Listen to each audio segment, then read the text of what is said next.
We'll go under review.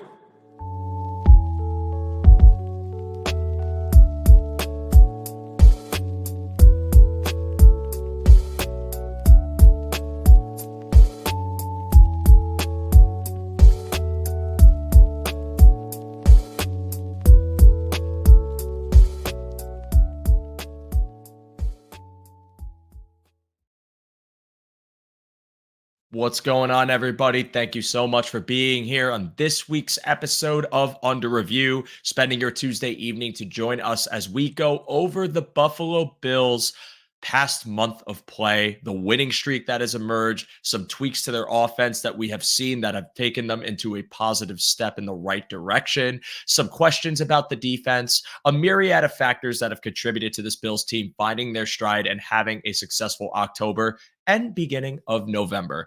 Thank you all again. If you're listening to us live on YouTube, I appreciate you. Feel free to drop a like. And if you are listening to us on our audio platforms, I appreciate you all the same. Feel free to rate 5 stars if you enjoy the show and eventually enjoy the discussion. And like any discussion on this show, I cannot do it alone. I need to have a guest, someone to bounce back and forth with. And I decided for this week to bring on somebody who I think we have pretty good conversations. I would just say that much. And that is the one and only Mr. Anthony Prohaska. Anthony, game script enthusiast himself. Thank you for being here. As always, I very much appreciate your time, your insight. How you doing tonight? I'm doing good. And yeah, thanks for having me. I always enjoy coming back and the conversation is good. Proof of that is we started like 13 minutes late because we were just talking about a whole bunch of nonsense for about 15, 20 minutes before we went live. I won't call it nonsense. Okay. We had a very productive discussion and I'm going to tell you all why. So I wanted to show you a gift I got today, and that is this shirt from Homage, or Homage as some people say it. And it is a Teenage Mutant Ninja Turtle Bill shirt, which is awesome. Shout out to my boss for getting it to me, or getting it for me. Is an early Christmas present. And I was excited. I showed him. And then we got into a conversation about Teenage Mutant Ninja Turtles, which was super cool. And yes, it did delay the show by about 10 minutes, but 10 worthwhile minutes as we now go into our conversation about the Buffalo Bills. And Anthony, going into October, that first matchup against the Houston Texans after coming off a really rough loss against Baltimore adds another sour taste as the team just falls flat. Defense, not the worst, but starts out slow, gets it together, keeps the game in reach, but the offense simply cannot find their stride. Then the following week, they trade for Amari Cooper. They come out in that Titans game looking a bit flat, but kind of start putting it together. And then from there to that Seattle game, absolute steamrolling of the Seahawks in their home stadium. And then they move on to Miami, where kind of almost, I don't want to call it a repeat of Tennessee, but some familiar trends as far as slow start, but eventually getting it together, coming, multiple lead changes and still managing to kind of keep their momentum. A weird month of Bills football, to say the least, but a good one, as they now sit at 7-2 going into the rest of November. So before we get into the deep conversation, before we get into the, nitty gritty, your thoughts just on this month of Bills football as a whole? I like that comment from Roy, who said delayed by turtles. Who would have thunk it? Overall, I think it's been for me, this season is largely gone better than I expected. And some of the flaws and successes we've seen are a lot of things that I kind of anticipated or saw coming a bit. So for me, it's really just been kind of an even keel season, even with the shellacking in Baltimore. And just, again, I know that doesn't really count for what we're talking about here, given the weeks and how everything went through. But, starting there, I think is when things started to go off the rails a little bit for most people. But I thought there were some game script aspects, no pun intended with what my, label says for my name. But I thought there were some game script pieces in the first 3 games that kind of were glossed over by the wins and the start. And then that wild game in Baltimore brought some things to a head. I thought the Texans game brought some things to a head. And then things started to balance out a little bit. So for me, my thoughts really are, this team is really kind of where I thought they would be. I thought they could be anywhere 7-2 right now. Worst case scenarios, I thought you were sitting here looking at like 5-4, but I really thought 6-3, 7-2 would be the sweet spot, depending on how good Seattle was or what Seattle could be. And I think they're starting to find their stride a little bit now as they start to get a little healthier and then also kind of get banged up at the same point. There's just a lot of moving parts and variables this year, like all the new defensive coaches on the defensive staff, the changes in the secondary, the new offensive coordinator in his first full year as actual OC, so changes on the offensive line. Then you're bringing in Amari Cooper, you're adding new pieces and all these variables. It seems like each week, whether it's the injuries or new players coming through, those are adding variables to the already existing variables that existed from the offseason. So I really think it's just a lot of finding themselves and trying to maintain and hold their water, which they have. And now we really get to see who they're going to be now that we have a sample size going forward. Totally agree with that final statement, especially because when I saw the slate they had after the Texans game, I thought, man, if you could really, you have a few opportunities to kind of figure things out, right? You have a Titans team that's been underwhelming despite their good defense, just hasn't been closing games out. The offense doesn't pose a terrible threat, even with some of the pieces having D-Hop at the time. And then Ridley, thanks a lot, Titans, for trading him to just jerks. Yeah, Randy Moss and Tom Brady, of course. But like you see the slate and you're thinking, okay, you know what? The Texans or Ravens losses were tough, but they might have a chance to get back in the right direction. And I think that what I liked about getting Amari Cooper and what that signaled for this upcoming stretch and maybe what it means for the rest of the season is that I don't think the Bills thought that their offense was bad. I don't think that they looked at it and said this unit sucks and everything's a waste. We made a mistake. But I do think that when you talked about the Baltimore game and you talk about game script and you saw how vulnerable the Bills became when the game script didn't go in their favor, and it's something that you have pointed out, I think that immediate pivot to an option that could immediately bolster one of their biggest weaknesses in their receiving core was refreshing to see, but also change the game as far as what you could expect from this offense going ahead. And I'm very pleased that they did it. And now when you look at the month that has passed, that's what it's kind of been. I feel like it helped them get their kindling a little bit. Obviously Amari Cooper misses the last game, but having the presence, having the opportunity to get a guy that teams have to command respect for, and now being able to open up more things for your skill positions opposite of him, I thought it did a lot of great things as far as symbiotic relationships for the passing game, and therefore making this offense a little less dependent. And I don't mean that it doesn't matter at all, but a less fragile to the game script, where maybe they get down to an early lead, but now they have a little bit more of a threat as a passing team, especially if teams try to man them up. Or maybe that if the game script does go in their favor, they're even more of a boost now because they can run and now have a respectable passing attack. So I love those points. Anything else you wanted to add? No, I think you're spot on. They Cooper, we'll get into it, I'm sure, with the topics that we have tonight.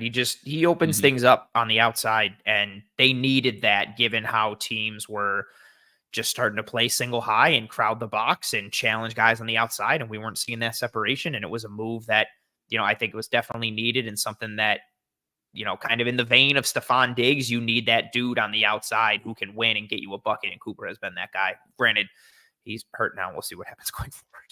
Yeah, and no, this is not going to be a training staff comment. Let's not do this. And not saying you would do this, Anthony, but more just like the fact that that's even a sentiment to begin with, I think is absolutely ridiculous. But can we talk about the fact that everyone's wrist is just like decaying? Like, have you, and I mean this, have you ever seen this many wrist injuries to key players on this team at once? Like the same designation in the same time period. Especially because it's like a bone injury, like those aren't, like if it's a soft muscle or like tissue injury, granted everybody's different, but you could kind of see like, okay, maybe they're drafting or acquiring certain players that have a certain physiological makeup, and because of that they're tending to kind of like strain or pull these muscles or these particular like parts of their body. But with like the injuries, it's all just like guys getting hit. That's funny. Guys just getting hit at the wrong time in the wrong spot. I mean, even look at the Poyer, cracks Keon Coleman late in the fourth quarter. Yeah. You wouldn't think like, oh, I bet he hurt his wrist. No, I'd be like, he might have a concussion because Poyer got him right in the face.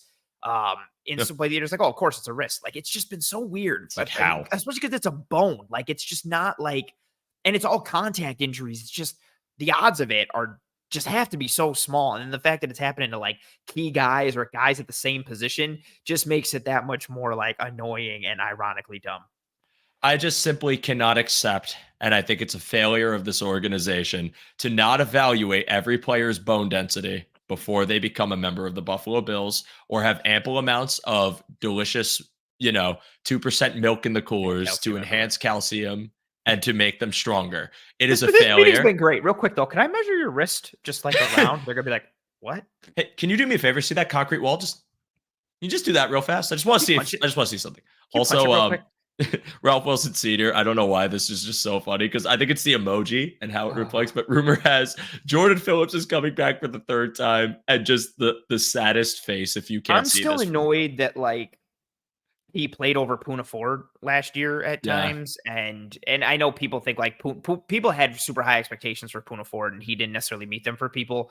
I thought he flashed in ways that made me want to see more of him last year, and for whatever reason, they didn't go to him. He's had some good burn this year for the Chargers. And yeah, it's ironic, like seeing Phillips come back, he's always, again, he's always hurt. And then he's inconsistent when he's in there. It's very hit or miss, but his best seasons have been with the Bills. They seem to unlock something. I don't know if it's the culture or the coaching staff or the city. He seems to be rejuvenated and hit his ceiling every time he comes here. So maybe you'll get that for a couple games before he flames out, or I'm concerned. Or hurts his shoulder. Bro, hurts his shoulder or something. The D-line is annoying the hell out of me.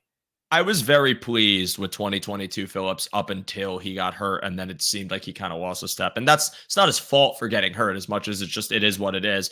The next year, when they just tried to shoehorn him in as both like a staple DT because they didn't have Jones and they needed a run defender, and it was just like the New England game where he was getting magnetically pulled to the other end of the field, and it created gigantic lanes for Mac Jones and Ezekiel Elliott, and agony, pain, everything hurts. So let's move on.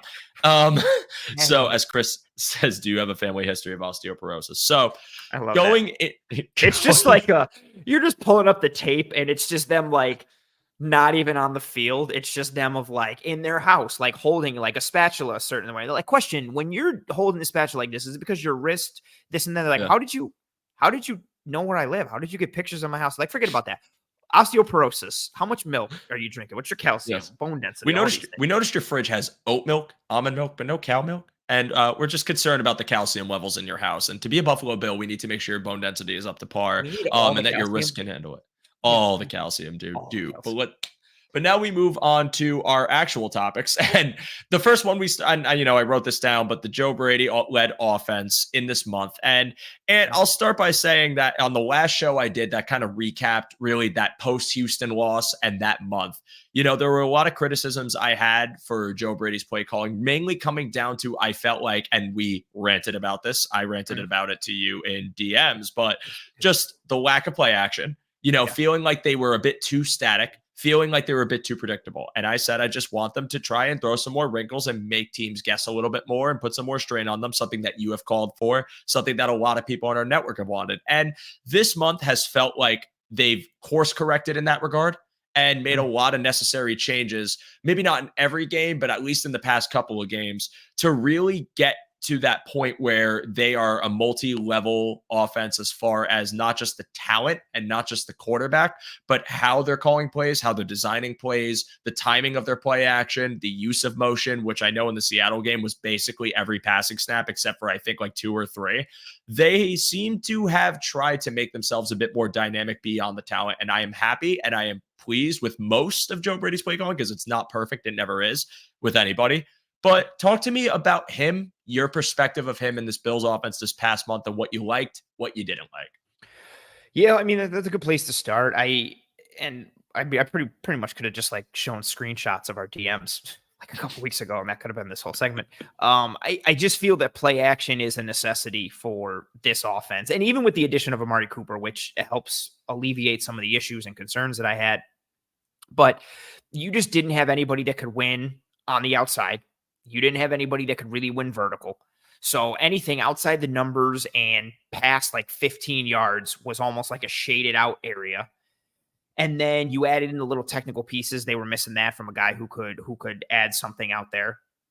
And then you look at the makeup of the offense just being not run dominant, but run centric, even though it is a Josh Allen led offense. I say run centric to just lead with that point of how important the run game is to this offense. Everything that they do, the run game sets the table. And so that paired with not having a bunch of ballers in the wide receiver room just made me think, okay, cool, run the football, play action. Like that's how your passing game goes. And even more so considering how much their in structure passing game was struggling. It felt like for weeks within this stretch, the way they were moving the ball on offense was the run, either with Allen scrambling or the actual running backs like Cook and Davis and some Ty Johnson. And if they had success in the past, it was Allen doing something out of structure or off script. And when they got into these, known passing down in distances and situations and true drop back scenarios, they struggled, a la the Texans, a la the Ravens, but it continued after that. Even though they started to win and right the ship or course correct a little bit, that in-structure passing game was still struggling. And so I just think the play action game is such a necessity for them to really find success in the pass this year and then generate explosives on top of that. And let alone all the things with the Allen bootlegs and what you can do. It just seemed like such a no-brainer, and they weren't doing that. And it was driving me and you friggin' nuts. But seeing them, the past couple of weeks against Seattle and then this past week against Miami, their play action rates in those games are both higher than what their season average was. So I'm hoping they're kind of trending in the right direction. What I've liked these past 2 weeks is really the marrying of the run and the pass when it comes to the play action game, like showing the same look either formationally or from a presentation standpoint or from an alignment standpoint, and then going play action off of that. Their 3-by-1 concept where they jet motion someone across.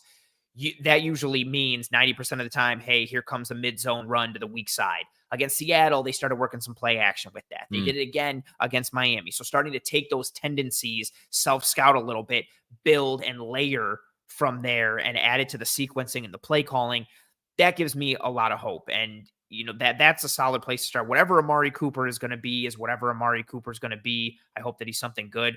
But really just focusing on Brady schematically, it comes down to how much motion they use and whether or not it helps them or hurts them enough. But I really think play action is just so key week in and week out to the entirety of this offense. And then last little piece too, just some of the diversity in the run concepts. I think along with kind of building the play action game off of those run concepts came some frustrations for me with, again, that 3-by-1 with the jet motion, weak side, mid-zone run that I talked about. They spam that like every week. The Cardinals game is a really great representation. They run the hell out of that for the first half. And then in the second half, that jet motion comes, and like early in the third quarter, Budda Baker literally comes from a too high structure, sees it, and like abandons his pass responsibility to shoot the A gap and make the play at the line. And then a couple drives later, Kaiser White, their middle linebacker, does the same thing and he shoots it from the backside. So just Brady kind of diversifying the run game a little bit more in terms of presentation or in terms of the runs. Like they have a good mid-zone game. They have a good duo game. They're good with all the tackle pull action, whether it's dart or tackle long trap, kind of just getting into a little more diversification within the run game and then how that coalesces into the play action game and the marriage of all of that. I think Brady's got a little stagnant and predictable at times with some of his, layering and sequencing with the run game and then the overall tying of it together. But we've seen improvements the past couple of weeks. And I also do think there's something to be said for maybe trying to keep some of it in the holster. So that way you're just not shooting everything before December. You want to keep some stuff there so you can keep defenses on their heels or on their toes a little bit come playoff time. So to play devil's advocate, maybe that's involved a little as well.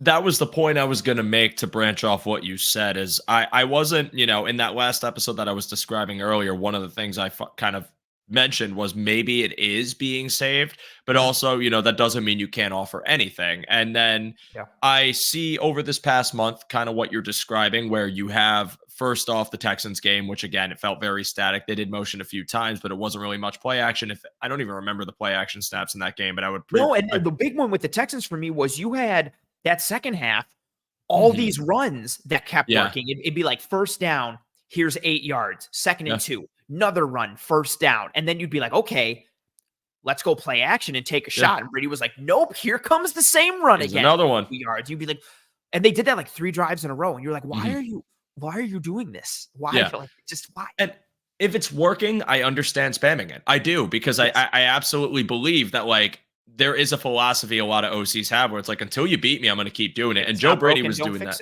Well, exactly. And it's a weird dichotomy for OCs of like, yes, I want to spam it until it works. But also when it stops working, like when is the time to say when, and when is the time to say, well, this is just one play, let's do it again. Like, and when does that become in a nutshell? That's the balance of like knowing what buttons to press and when.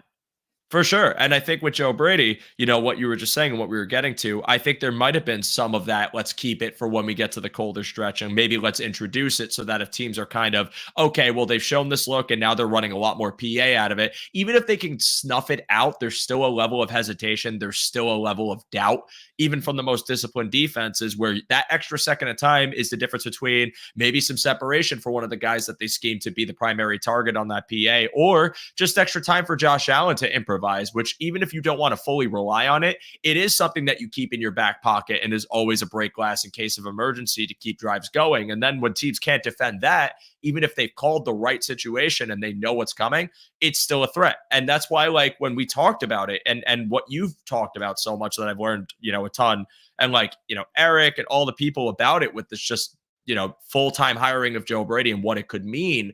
It was just something that I felt like we'd see immediately. We didn't. I was frustrated, but now we're seeing it more. And really that Seattle game, I just want to highlight as that was it looked like a different offense. And I don't mean it so much that obviously we didn't see contributions from staple people like James Cook and Khalil Shakir, but that first play where they just right away hit a nice PA crosser to Dawson Knox of all people.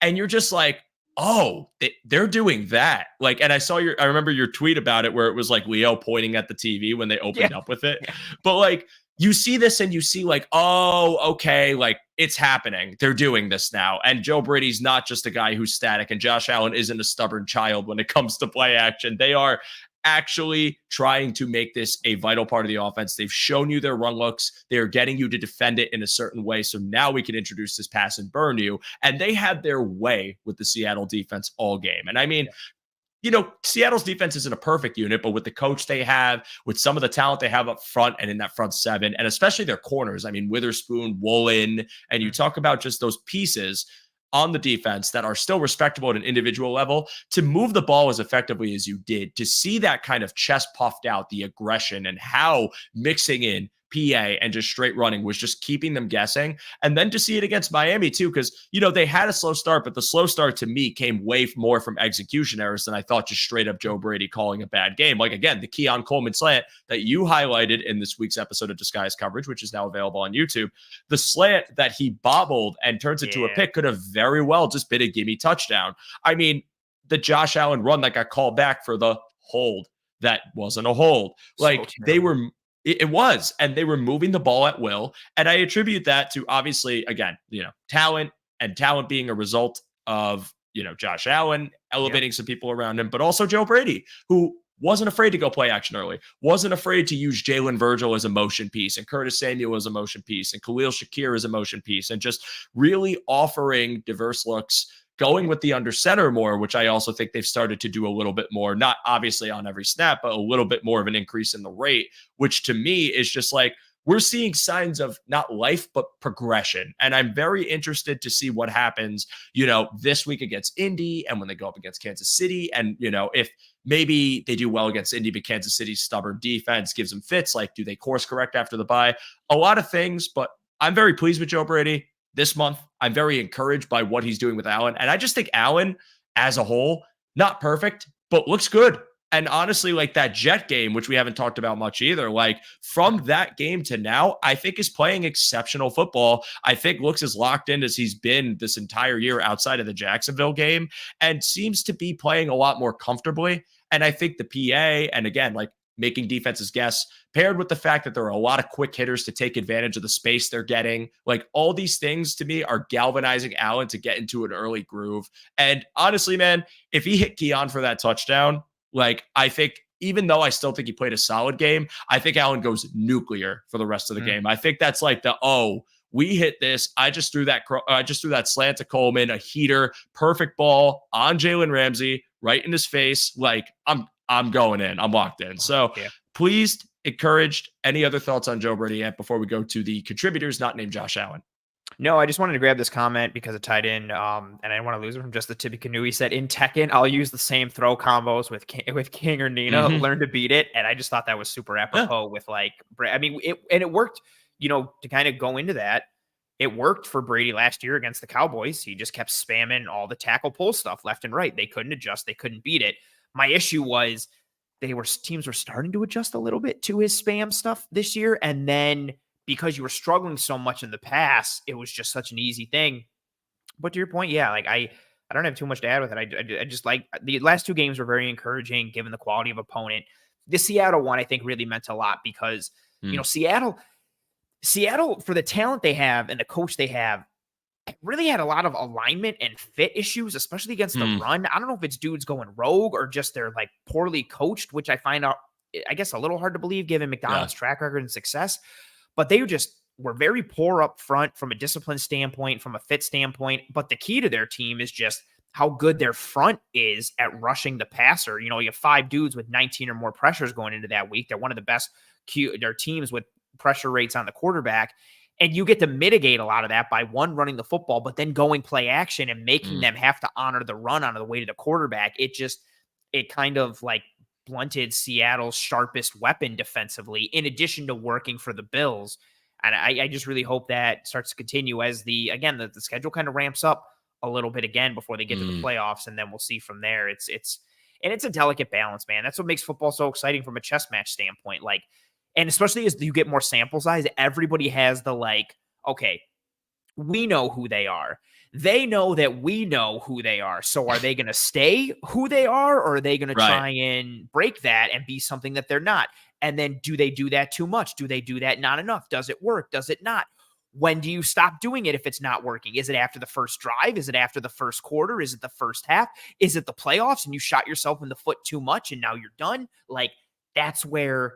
Man, my anxiety is already through the roof thinking about it. I'm glad I'm not in the NFL. I just I'm stressed just thinking about it. No, for sure. But also, I think that multiplicity and, the third dimension of play action, when we talk about the different alignments you could have and, who's on the field and all of the wrinkles that you can offer as an offensive coordinator, this is just enhancing the complexity of this offense. And I think even if they introduce it now to a really higher rate, I didn't find the percentage of their play action run in this game, but the offering that and making it something that a team now has to respect and think about. Even if you showed a lot of it, I still think that even the best defenses you play are still going to have to guess. And it's really just a matter of, well, what can we lean on in this game versus what have we leaned on in past games? And, what do we want to really feed into based on the matchup? And I don't worry so much so about did they show too much? Because I also think okay, you guessed it right, but maybe this PA is a boot and Josh Allen's got the room to see the field and he could throw cross body to someone who vacates their route and just gets open in the middle of the field off script. Maybe you were expecting play action and you accounted for that. And now all of a sudden we keep it, hand it off, and we just have a light box that we're going to gash because our downhill blocking is just exceptional. Maybe we decide to go static and maybe it's just working because Amari Cooper's good. This team, I think that trade, the talent they have, what they've shown in their yak ability, which we didn't even talk about, and I want to just acknowledge real fast. I also think the yak ability of this team is a massive component to their success and something that I think is sustainable. I think they can lean on. And I think what the manifesto I sent you in the DMs that wasn't just about the New York Yankees, about play action.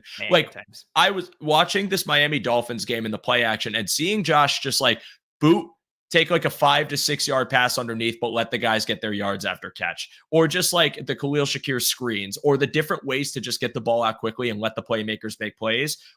They're introducing that in tandem with all the other things that are benefiting Allen. And this is why I think it's also benefiting his play and making him play what I would consider right now, as far as the league is looking, MVP level ball. So I'm really encouraged by what I'm seeing from Brady. I'm really encouraged by the mixing in of his talent to get the ball in their hands, to give Josh quick hitters, but also multi-dimensional, difficult to defend offense that even if we go up against a good defense, we have so many weapons in our arsenal that you could be disciplined, you could be talented, but we're going to get our punches on you one way or the other. And I think they got the tools in their tool shed to do it, as well as again, the running game, Josh Allen being a freak, talented yak guys, and now with Amari Cooper, potentially a nice separating alpha, assuming his wrist isn't, string cheese. So we can move on now to the Bills' biggest contributors, not named Josh Allen. And very curious, if you just had to give me a few names that you just want to highlight from the offense this past month, who would they be and why?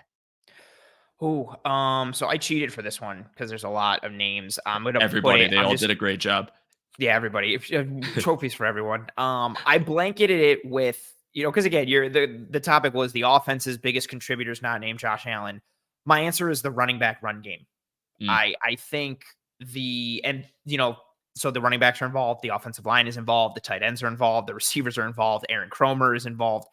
I continue to say it, and I know I shouted it from the rooftops the entire offseason and had a lot of people yelling at me because you have Josh Allen, you need to sling it around. You've got this quarterback, throw the football. All the metrics say you should throw the football. EPA per attempt, that's the best for passing. Trump's the best for run. You got to throw the ball, throw the ball, throw the ball. And I think a lot of that was ignoring the larger schematic contextual pieces of how important the run game is to offenses in general, but especially for this offense, given how they were constructed from a weapons standpoint. And what we've really seen, again, throughout the entirety of the year, but these last, weeks 5 through 9, and I'm just focusing on the running back run game because Allen is his own thing, but I don't want to include Allen's design runs. I don't want to include scrambles because, again, this topic is offense's biggest contributors not named Josh Allen, so I don't want him in the run game. So if you're talking about just running back carries only, the Bills are 5th in EPA per attempt in running back carries weeks 5 through 9. They're 6th in success rate. They have the 11th lowest stuff percentage. They have the 7th lowest hit at the line of scrimmage percentage. So you've got James Cook doing work. You've got Ray Davis doing work. The 3 touches that Ty Johnson gets every game seem like they really work. The offensive line is doing well, especially when it comes to the run blocking. Deion Dawkins is the last couple of weeks, especially melting guys at the line of scrimmage. Dawkins, Edwards, McGovern, Torrance, and Brown. Torrance and Brown have some of the best double teams in the business, especially Brown. Like Torrance locks on and then Brown comes through with a little gallop step or that feed block and just displaces and just chucking dudes off the line. Knox is a better blocker than he gets credit for. Kincaid still isn't there yet, but who knows? Maybe something will come along. He's doing his best. He is trying. Yeah.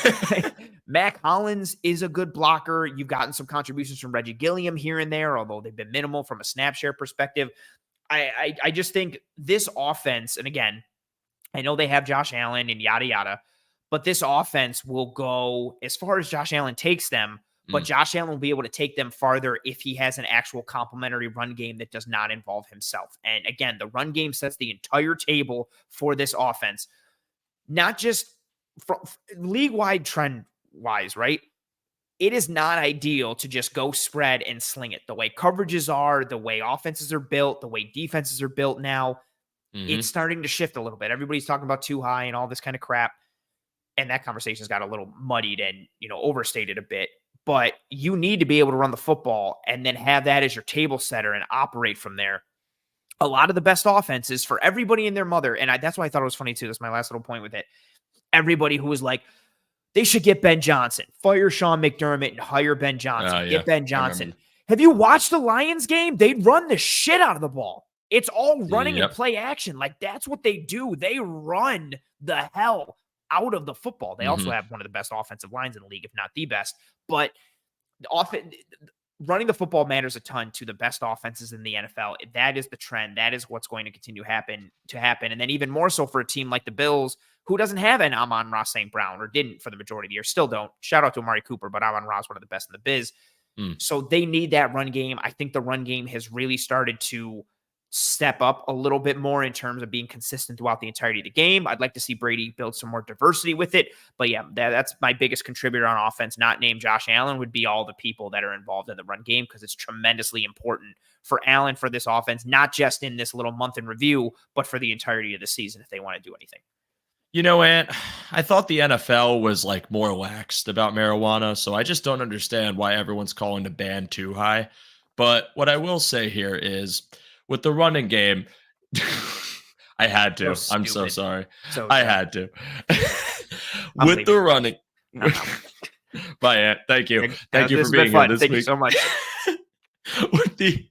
With the running game specifically, I think when people, you were talking earlier about people being upset about the like the thought of leaning more into the running game and what people assumed was, well, you're taking the ball out of Allen's hands and Allen is your best chance at winning. So if he's not throwing as much, you're not going to have a better chance of winning.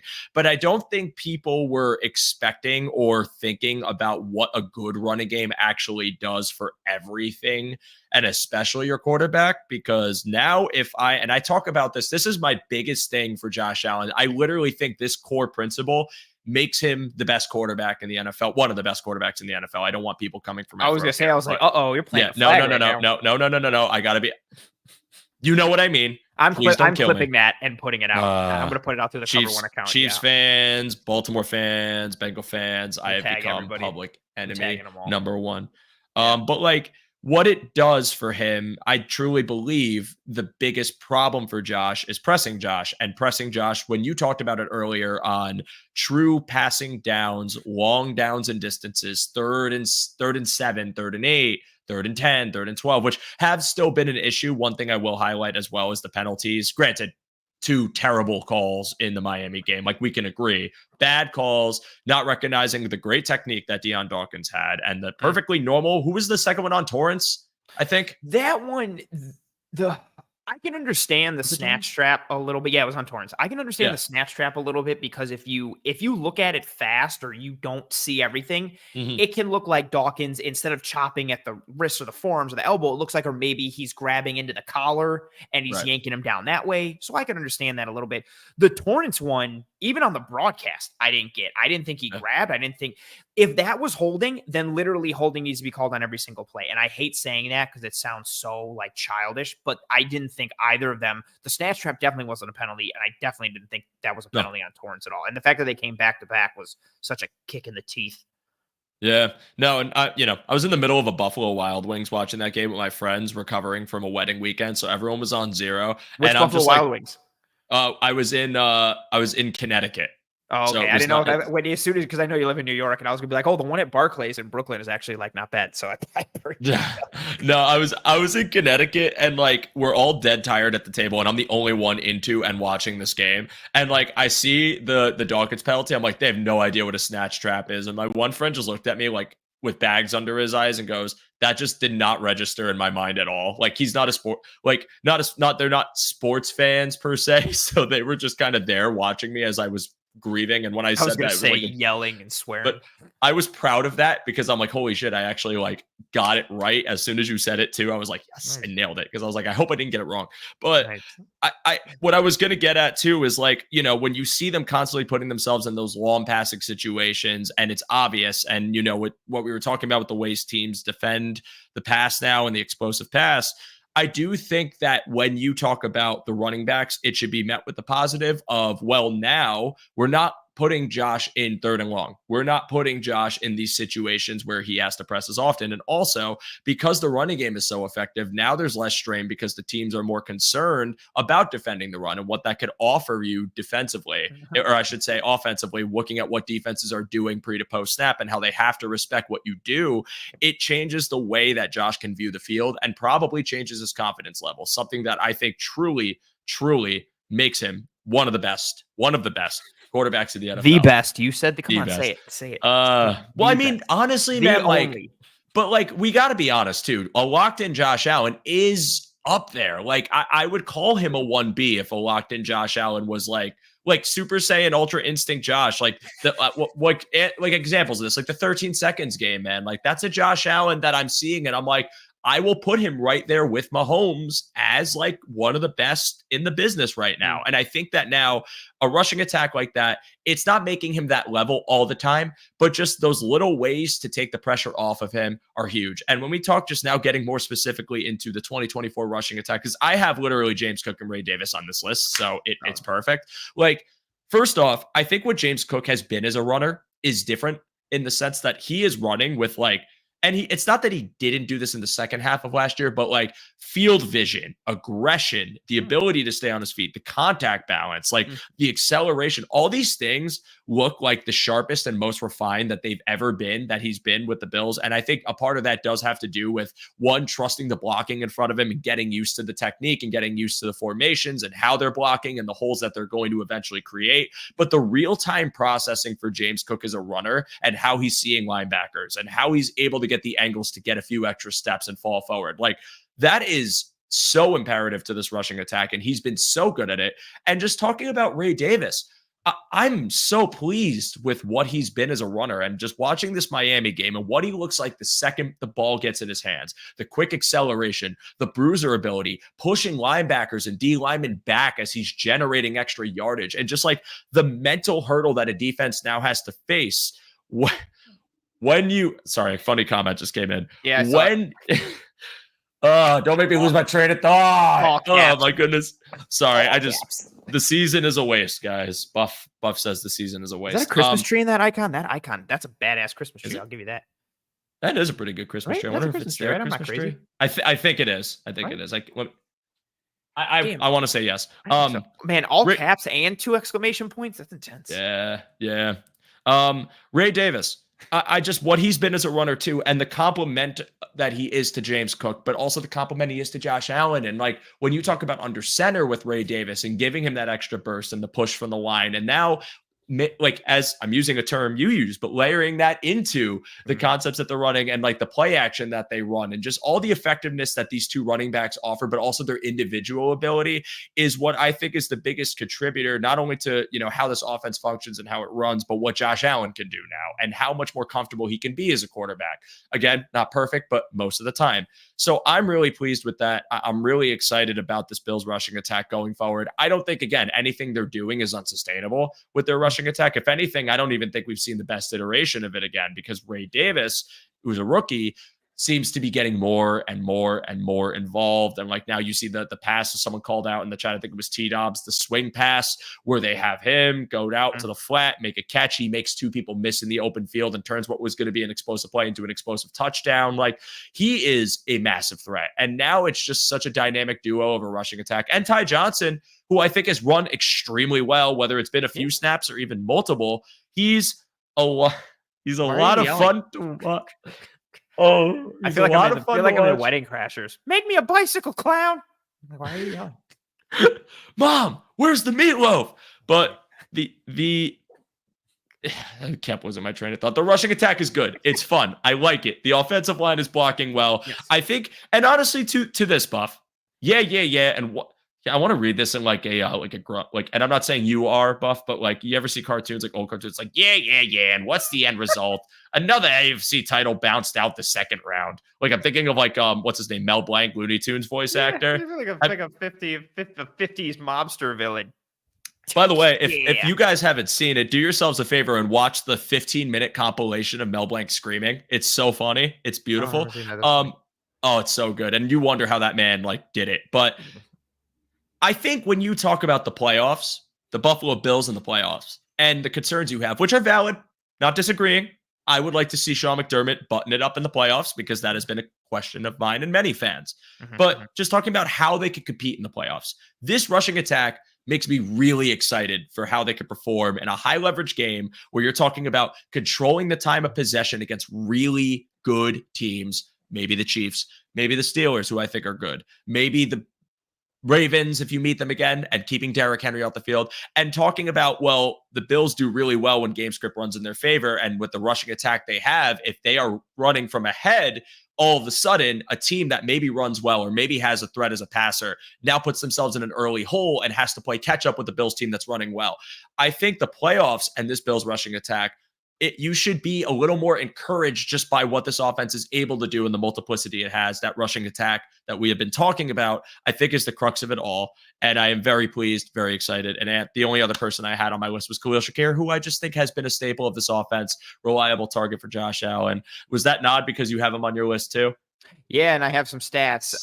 Amongst these are pretty wild. Amongst 151 qualifying players. So this isn't just wide receivers. This is amongst 151 qualifying players, receiving wise.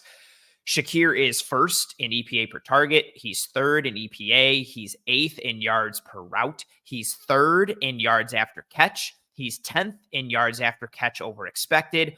118th in air yards per target. Pretty much everything he gets is in and around the line of scrimmage. 14th in catch rate over expected, and 4th in overall catch rate. Again, that tying into the air yards per target. He's just been such a security blanket or safety blanket for Josh Allen. And really, in this past game against Miami showed it too. Like, just get the ball in his hands, spit it out to him on a tunnel screen or just in the flat with some room, and let him work after the catch. I said it, I think a couple weeks ago, like my favorite attribute or skill set, trait, piece, however you want to label it, of his is that when he gets the ball in his hands, he turns into a running back. He's physical. He's got contact balance. He's got a low center of gravity. He does not go down easy. He's shifty. He'll drop the shoulder, and just putting all that into a guy who understands leverage and space and how to work and how to beat different coverages and how to pace and time his routes. He's a good route runner. He's got good feel, deception, technicality, and refinement and polish to his game. He has since Boise State. He's really just been such a gem for the passing attack. Again, in a specific type of world, in and around the line of scrimmage. He's not, winning vertical, and he's not getting 30-yard bombs and all these huge chunk plays, but he's getting chunk plays because they spit it out to him at the line of scrimmage, and he's making 2 or 3 dudes miss. The second tunnel screen towards the end of the game against Miami, it's just bodies that are left in his wake. Ramsey tries to shoot. Ramsey goes down, and then he shakes 2 defenders from the box. They fall over each other, and then Poyer and another dude collide. They fall over each other, and he's just been such a nice piece to the pass game. Kincaid, I think, has been a bit disappointing. Granted, he's been injured, but Shakir has been a real standout, and then pairing him with Cooper, Coleman has flashed really well at times. Hopefully he's not too hurt with the myriad of wrist injuries like we talked about. But Shakir has just been a really strong piece to go along with that run game. And I think both of those things in conjunction with one another, right? The run game and then Shakir, both of those things help alleviate pressure off Josh Allen, because Shakir is so good at getting open and being QB friendly, but also just being a dude like Allen doesn't have to do anything. Just catch the snap and spit it out to Khalil Shakir on a little tunnel screen to let him. And he doesn't even have to do it accurately at times. I noticed, like, sometimes that ball is behind Shakir and he still takes it for a positive gain. It happened on that second tunnel screen. Shakir had to reach back, catch it, plant, and then go. It's just so important to watch him work and see what he's able to do. Man, that guy is still, or girl is still, really upset. That's mad funny. Yeah, I just think both of those elements. And again, you talk about playoff time. Weather is usually an issue. You need to be able to run the football. You need to be able to play good defense. And then you got to have some guys that can kind of just get you a bucket. And so the run game is a huge equalizer in a lot of ways. And then Shakir is, developing into a dude who can get you a bucket, not just in terms of getting open and making the catch, but kind of just beating dudes one-on-one and finding a way to get a couple extra yards, get some first downs. He's really putting a good season together and has been a consistent piece for Allen. Yeah, I really love the point too about like pairing it with the Bills rushing attack and how that is an extension of it. And I would, I think Shakir does well over the middle of the field. And that's like one of the things I love about him as a route runner. And I think one of the dynamics that he has with Josh Allen and being one of his trusted safety valves over the middle of the field is something that I think is imperative when you talk about sustainable passing offense, the success they can have against tougher teams, just knowing that he has a guy he can go to, which felt like at times last year he didn't feel comfortable with that. And you saw hesitation. But yeah, that screen game component, he's galvanized it. And I feel like, they did it last season. And then this season, they really wanted Samuel to be that guy. And I think a combination of like chemistry issues paired with Samuel not really having his step because of the toe and like the injury, like it didn't work. It was not working, and teams would snuff it out and he couldn't make a miss. But Shakir, the instantaneous nature of how quickly he gets that ball in his hands and turns into a yak guy, like a running back, as you said. Like, honestly, it sounds kind of insane, and this might be like a low fruit take, but he almost reminds me of Austin Eckler when he gets the ball in his hands. Like, he reminds me a lot of like, because like it's the balance, it's the inability to their gait is similar. And kind of how they almost plot a little bit. Yeah. Ooh, that's good. Yeah. Good one. Like I think of like trying to think of like the fighting style, but like it's almost like watching Samurai Champloo. Please tell me you've watched Samurai Champloo, Anthony. No, I've never heard of it. Oh my goodness. I am begging you to watch that. If you're into any anime at all, that show is absolutely incredible and really cool. It's like very hip hop influenced. So like a lot of the soundtrack with it, like, Nujabes, like the hip hop. Yes. Yeah. So like very much influenced. The intro track of that show is his song.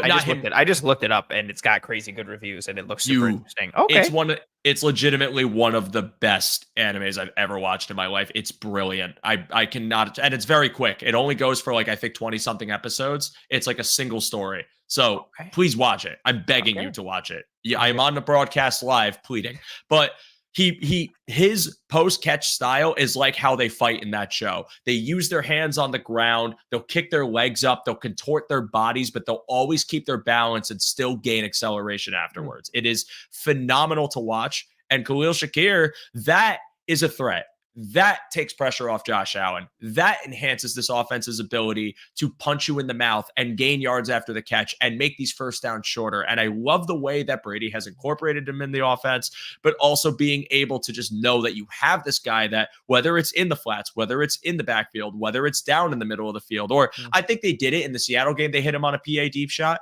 Like, these are all traits that I think are, again, sustainable and are just going to continue helping this offense be multiple. So Shakir is someone I have to shout out. And I'll take it. Are we really satisfied with our wide receivers this far? I think a healthy Amari Cooper, a healthy Keon Coleman, Khalil Shakir, Curtis Samuel as like your 4, and Matt Collins as your 5. Yeah, I mean, like, I'm content with that room. I am. I think Keon Coleman's developing actively as the season goes on, and I think he's only going to get better, assuming he could play. I have no idea what his injury status is, and I don't think seems like no one does. Amari Cooper, same thing. We know what Amari Cooper can be. It's just getting acclimated to the offense, and that's probably the biggest hurdle. But even then, individual route running situations where he's playing against man and can just get that separation, useful. Khalil Shakir, I just raved about and compared him to a samurai. And Austin Eckler. And then Matt Collins has been serviceable. We can bag on him all we want. The Houston game, he got open for a touchdown and Josh missed him. He just caught a touchdown in the past game. He's been a plus in the blocking game and a nice body on the boundary to rotate in. And Curtis Samuel can be something. We're still waiting and it might not pan out. We don't know. But paired with what we've just been discussing with the running game, healthy, I'm pretty pleased. What do you think, Anthony? I'm in a similar boat. A lot of is expectation for me. I think Matt Collins has been, maybe this will get me killed because people are upset and everything. Matt Collins has been good. He's a good blocker. He's smart, and he's been a good pass catcher when called upon. He's not a tremendous route runner. He's that. So I'll get to that. Collins he's not some stud. He's not built to be like a wide receiver 1 or a wide receiver 2. He's a role player who can offer you value in a variety of forms. So I think, to your point, Collins as a bottom of the depth chart dude, I think is tremendous. Cooper, I don't think he's necessarily the true 1 that he used to be, but at worst, he's a high-end 2 or a low-end 1 on his best day. And at the end of the day, his skill set still works for you in the ways that you need to in terms of having a dude who can win one-on-one and win on the outside in a variety of ways and be that true X. Khalil Shakir has been great.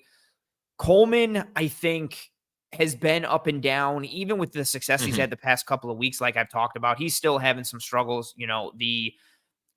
Even the Tennessee game, Brownlee, who I love, their rookie corner from Louisville, he had Coleman in hell a lot of that game. He was just in press against him, and whether it was true press or soft shoe, he was just in his kitchen left and right and just sticky all game for the most part.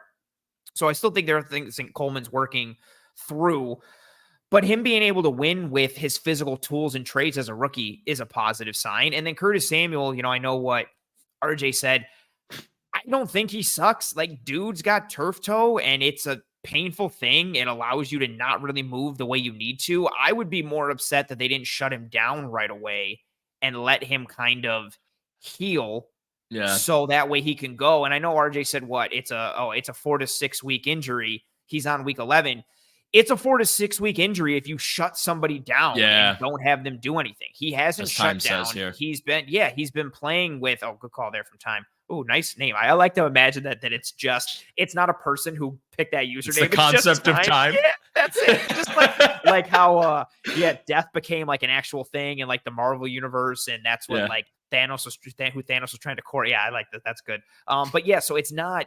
Sure, it can be 4 to 6 weeks. You let him heal. He's been playing through it, so that's a great point. I don't think it's healed, and I wasn't super high on the Samuel signing. I liked Samuel in conjunction with Stephon Diggs and Kincaid and all the pieces. And then when Diggs went out, I think it put a little more responsibility on everyone's plate. I think with Cooper coming back, that should help Samuel more. Yes. But he's got to get healthy. And then he got banged up in his shoulder or his pec or pec or whatever happened there. So I don't think he's really had the chance. I'm not trying to, give excuses or silver linings here. I don't think he's really had a chance to do his thing. And he looked really good in camp I really think he was going to be the one to unlock a lot of this offense. The motion that they were using him with, how they were using him to out leverage the defense. Saw it firsthand. Yeah, I saw it firsthand. They were moving him everywhere. He was taking reps everywhere, in the slot, outside, in the backfield. He's running vertical. He's running horizontal stuff, just a variety of ways. And then he got turf toe and hasn't really been able to rock. Yeah. But all things considered, he has been a disappointment in terms of a signing with what you're looking for. But all things considered, no. I think the wide receiver room has been fine. I think you need Cooper. You need a true X. You need someone with that skill set to really open things up. Boy. I don't know, man. I don't know. Do you want to do me a favor? Start a YouTube channel and pull up. Actually, I'm not going to do this because I don't care. No. I appreciate that he's giving us talking points, and I understand. Buff, I understand your frustrations. I really do. I don't want to. Hold on, though, real quick though. I want to know whether it's one of us or if it was me particular, because you responded to this after I spoke. Where did I go wrong? I said Hollins has been a good bottom of the depth chart guy. Shakir has been great, which the numbers and tape both speak to. I said Coleman's been up and down and he's still struggling, but he's been able to win with some physical tools and traits. I said Amari Cooper isn't the true one like he used to be, but he's a high-end 2 or a low-end 1 on his best day. Which one of those are wrong that I said? Please enlighten me. Yeah. I want to just, to the Coleman, well, actually to the Samuel point too. There's multiple examples from games in the past few weeks where Samuel got open for Josh and he either was not the first read in his progression or maybe just a late read in the progression, or Josh didn't hit him.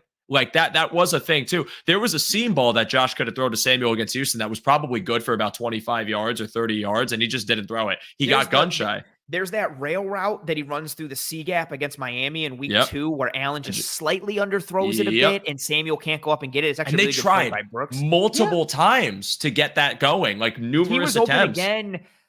Jacksonville? I think it was Jacksonville. I thought it was later after the Baltimore game. Maybe I'm not. Yeah, he got open again on one, and Allen just overthrew it a little bit out of the end zone. It was they've had some opportunities they just haven't hit. But again, he's never – I think a lot of it comes down to expectation. Again, if you thought Curtis Samuel was coming in to be an 80-catch guy or a 90-catch guy, that's not what he was going to be. He's going to be 3 catches, 55 yards, 4 catches, 90 yards, and he has some explosive play in it. He's not this high volume, down in, down out kind of guy. And again, a lot of his game is predicated on the ability to move, as most athletes' games are. And he has been able to because of the toe. So, I mean, it is what it is. I just want to get yelled at by that guy again. Oh, you're ready. You want all the smoke. I appreciate that. I hope Samuel's turf toe isn't a Gabe Davis ankle issue where people use that as an excuse for him. And I didn't know that was a thing.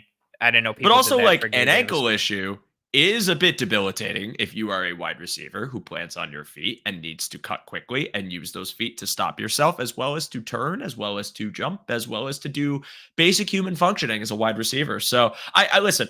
Curtis Samuel, it's been disappointing, but I don't think it's been disappointing because Curtis Samuel sucks. I think it's been disappointing because Curtis Samuel's got banged up and we were hoping he wouldn't. But my expectations for him were always ancillary piece to the offense that you have to pair, because at the time, I believe the signing happened when they still had Diggs, and they also were probably going to draft someone. Yes, that's why it was wow, this is a cool pairing. And then they got rid of Diggs, and it was oh, no. Oh, you are not wide receiver 1, but he still isn't. I think it's, again, when you talk about rotation and you talk about everybody eats, which, by the way, I'm going to take his comment off. I did Jogo to Chow because everybody eats. That was kind of the idea of the thing. I never linked it. So I apologize. I failed everybody.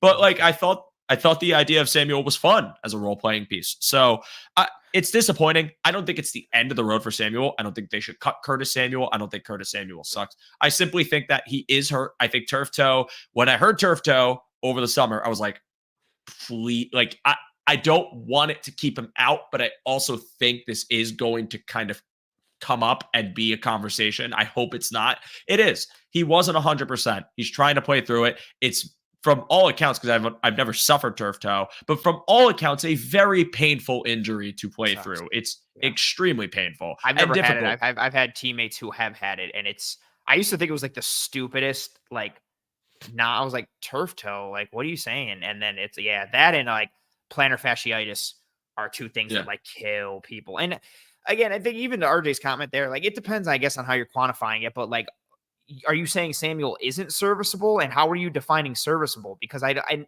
again, maybe this is too galaxy brain from me, but like, I just don't think you should define serviceable by production, because there's so much that goes into it. Like, he's getting open, Allen isn't hitting him. Maybe he's getting open and Allen can't get to him because there's pressure, or maybe he's a clear out guy who's allowing someone else to get open. Like, defining serviceable, I think, can be different by person, but also understanding the context of like the routes that he's running and how he functions within the offense. I just think that's a broad topic. So if you're defining serviceable as production, which is what I'm assuming you are, then I get it. Yeah, he hasn't been serviceable. I just don't define it as that. Yeah, the concept of time chimes in with, I have a hard time believing Samuel just became bad this year. I think it is some playing hurt, and Josh not looked at him. I think that's how you define it perfectly. Time is never wrong. Time is for us all.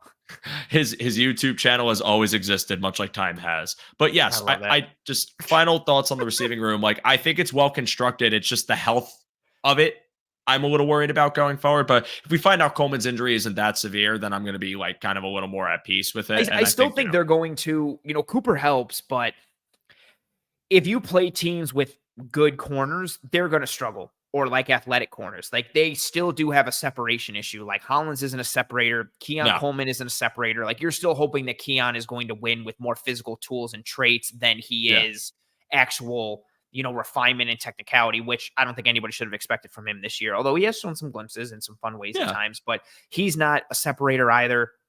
Samuel's been dinged up. And even when Samuel's going 100%, he's not really a true separator. He's more of an athlete in a wide receiver's body. And then you have Shakir, who's able to separate and do some things. But this group, I think, will struggle if they go up against better secondaries, and especially if they go up against secondaries who like to play press or who like to play man and just really go through. All right, so dude's just a comment. That's fine, man. I remember when I had my first beer and got on YouTube and just yelled into the void. So have fun. Enjoy. Which one is my question?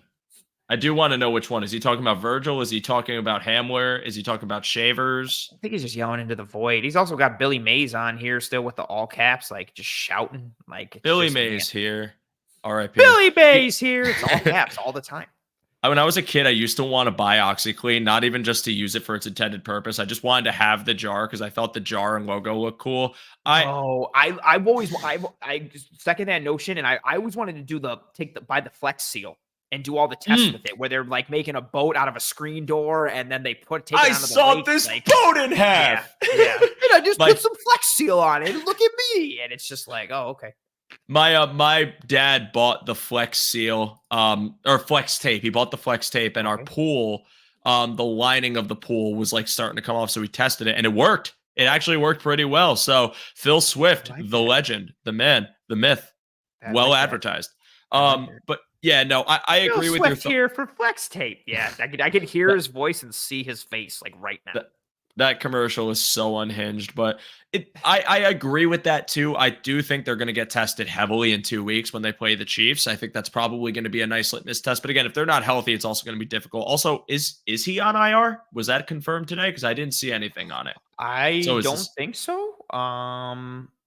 Unless this happened while we were live and they announced that, but I don't see anything. I just Googled Keon Coleman IR, and I saw some tweets and some things where he was mentioned with Smoot, who went to IR, and some different pieces, but I have not seen anything of Keon Coleman going to IR at all. Yeah, we'll shelf that one for now. I'll probably check in the background, but I do want to keep the show going. And real fast, guys, while we are in the transition to one of our final topics tonight, that we still got to get the reading updated, but One Pass subscription is in the description below. If you are interested in signing up, it is $60 a year. That One Pass is the lifeblood of our network, as it allows us to have all of the access to the resources that we use for you in our written articles, on our shows, to be able to pull up the data, to be able to watch all of the film that we do.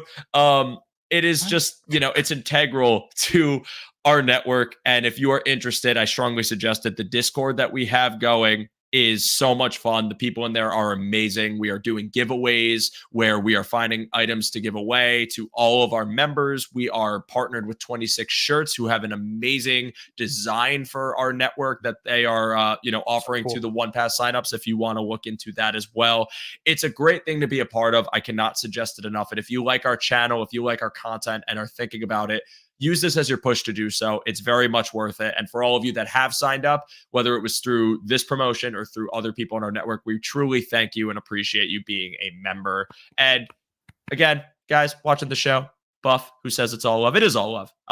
We don't take it personally. It's just conversation about it. Hand egg. Well, I don't. Is it all It's all love, guys. We're just talking. You're yelling at me. Also, why is there like a baby emoji and a heart? Or is that's a baby, right? And nothing about this makes sense.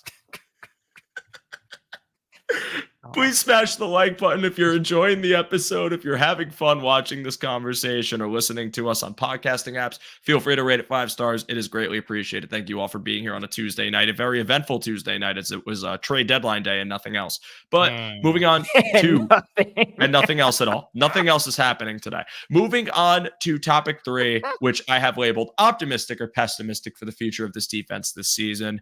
And highs and lows for this defense. They play Tennessee, kind of come out of the gate slow, make some adjustments in the second half, shut down Tennessee's offense. But Mason Rudolph, adding a little more pressure, taking away some of his weapons. It was nice to see. The Texans game, they started out slow. They kind of figure it out, tighten up, make some key turnovers on CJ Stroud. Terrell Bernard interception was stellar. The fumble, I forgot who induced the fumble. Really fun to watch.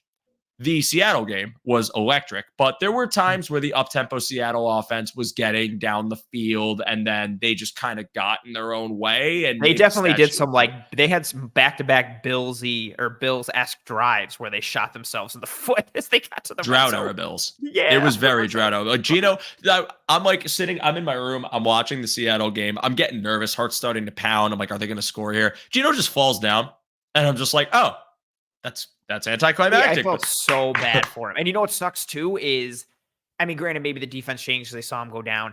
His dude was open on the play action pass. Like that, there's a good chance that could have been a touchdown. And between that and the snap going over his head, the drive before, I was just like, oh, poor Gino. Like that just sucks. Yeah, that's got to be. And especially after this past week when they just played LA and how they lost that game, Gino's going through it. They need Metcalf back badly. And that team, I don't think that team's bad. Is banged up. Against the Bills, Jarrell at right tackle, he's their 4th string right tackle. Yeah. And their O-line is just hurt and not playing well. Yeah, man, he's the highest pressure quarterback in the league. And it's the game before the Bills game against Atlanta, he was pressured over 51% of the time. And he cooked. I thought he actually played a really nice game against that Atlanta. Kenneth Walker did too. And credit to the Bills defense, though. They did, in my eyes, do a really good job of neutralizing Walker in that game, not even just in the trenches immediately, but even on the perimeter. I thought they bared down on Kenneth Walker a lot in that game and really made it a focal point to stop him, and it did really well. But that also can happen when you don't have DK Metcalf to worry about. Granted, JSN, I think, is a talented player, and I think is going to be a big part of their offense for years to come. But one less alpha receiver, now we can kind of hone in on this back that gives you momentum, and all of a sudden you're pressing, especially when you can't pass protect very well. But credit to the Bills defense in that game. Then you have this Miami game, and it was not pretty.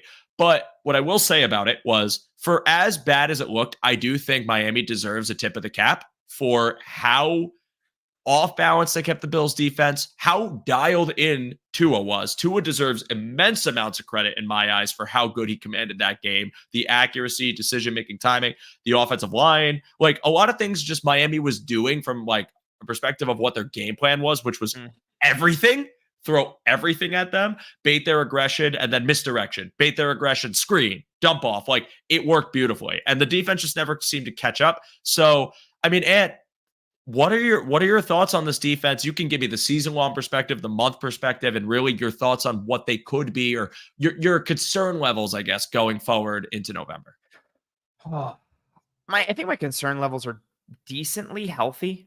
Injuries will help, stymie that a bit. If Benford comes back and Milano comes back, we'll see what the rest of the group looks like. I think Oliver's been playing banged up, but, the Miami game, I think, I don't want to write that off, but they've struggled against Miami's run game. The reason we just don't see about it or talk about it more is because game script has kind of forced them out of it. Like going back to week 2, that run game was cooking for Miami, and then everything got blown up in that game, and they had to go out of it or go away from it. And then Tua got hurt. Oh, thank you very much, Dobbs. And then Tua got hurt, so they had to go.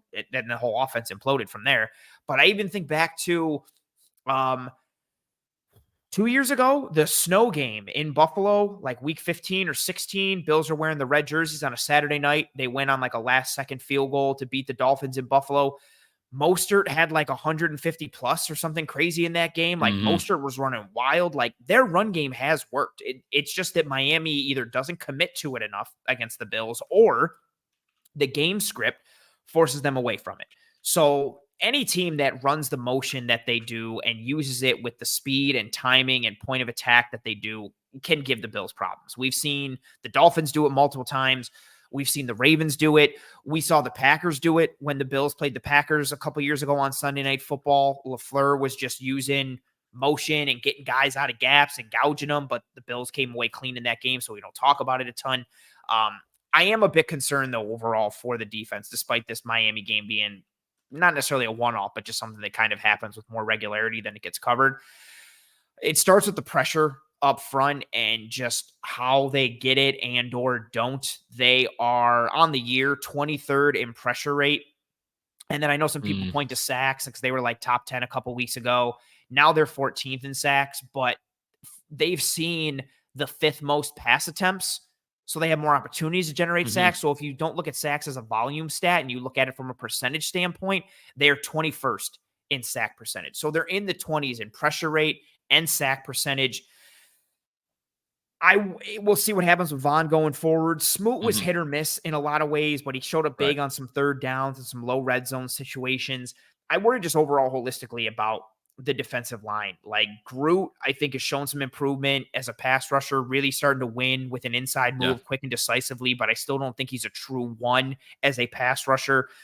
Von Miller might have to take more snaps now. How does that look? How does he look? AJ Epinesa has flashed at times, but hasn't been getting a ton of burn. It was almost like Smoot kind of took over his role while Vaughn was out. So now do we see more Epinesa? You've got Javon Solomon, who I don't think is holistically ready to be starting. And then you look on the interior, I think Ed has been playing a bit banged up, but he's not having the same impact he had last year in the regular season. Neither is Daquan Jones. Austin Johnson has been very spotty. I really like Ilianku, but he doesn't really give you anything in terms of pass rush capability. I don't want to say this because it's your show, but I'm very meh on Dwayne Carter. Like he could be, I would take Ilianku over Carter at this point, just because as a run defender right now. I agree. Well, even from a pass rush standpoint, Carter's pass rush productivity is 2.8. He's 99th out of 126 qualifying interior players. He's flashed a bit against the run, but so is Anku, and he's also done it more consistently, and he can hold, Anku that is, can hold better against double teams. He anchors better on the interior. It's just, but either way, like it's just worrisome. Their pressure rate from the interior hasn't been great. So I worry about the defensive line and their ability to generate pressure and or not generate pressure, how that ties into the run fits.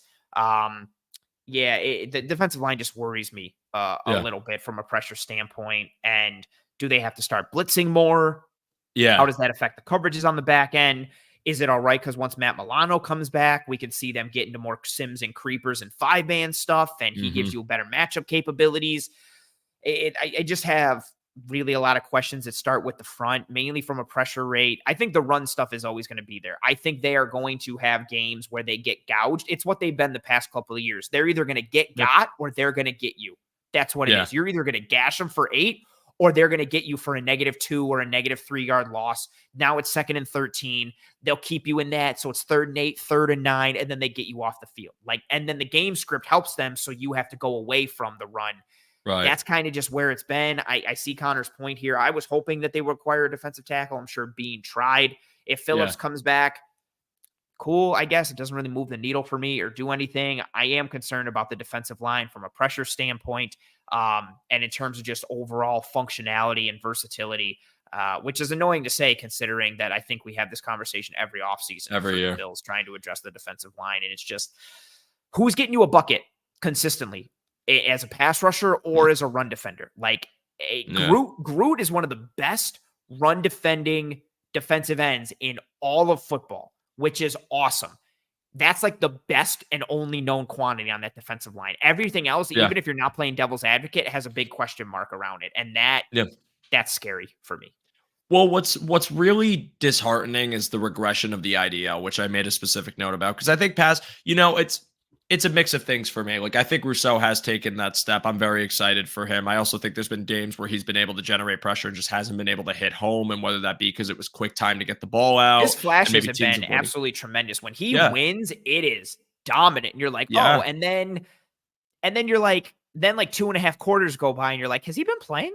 And then he comes back in the fourth and you're like, oh, there you go. And I also do think some of his numbers are ballooned by that murderous game he had against the Titans where he had like 11 pressures because he was just taking advantage of that right tackle left and right. But he is flashing. He's their best overall guy, but I think he's best suited to be more of like a 2 as an edge rusher, which again is fine because he's one of the best run defending edges in all of football. So it's fine that he's a 2 as a pass rusher. And that could be the case if you get Vaughn. Like, the thing about Vaughn with increased snaps is Vaughn also got 4 games off for reasons that are not great, but 4 games off where he has had time, and also coming into the season healthy, looking super productive, now getting rest, and now able to come back for the colder months. You could have more alignments where, especially without Smoot, it's Vaughn and Groot.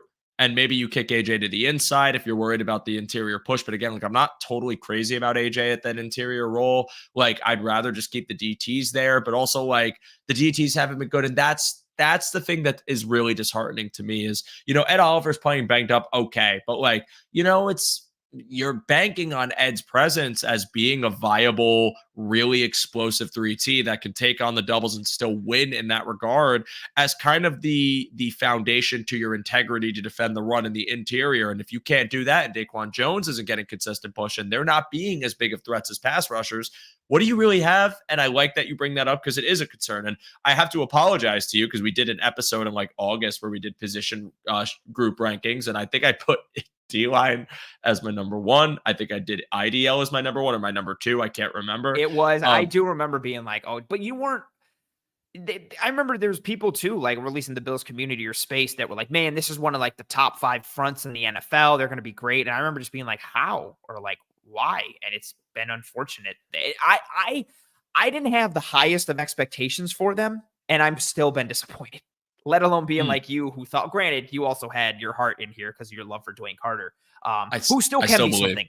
I still believe. You should. He's a rookie. I still think that ceiling is low, given, again, we should just screenshot our DMs about it. But sorry, continue. I got excited. No, it's all good. And it's not intimidating. It's just, I'm concerned because I feel like when you're talking about some of the woes that they've had in the playoffs, and Buff can feel free to chime in at this point because it's actually justified to have some anger in this regard in my eyes.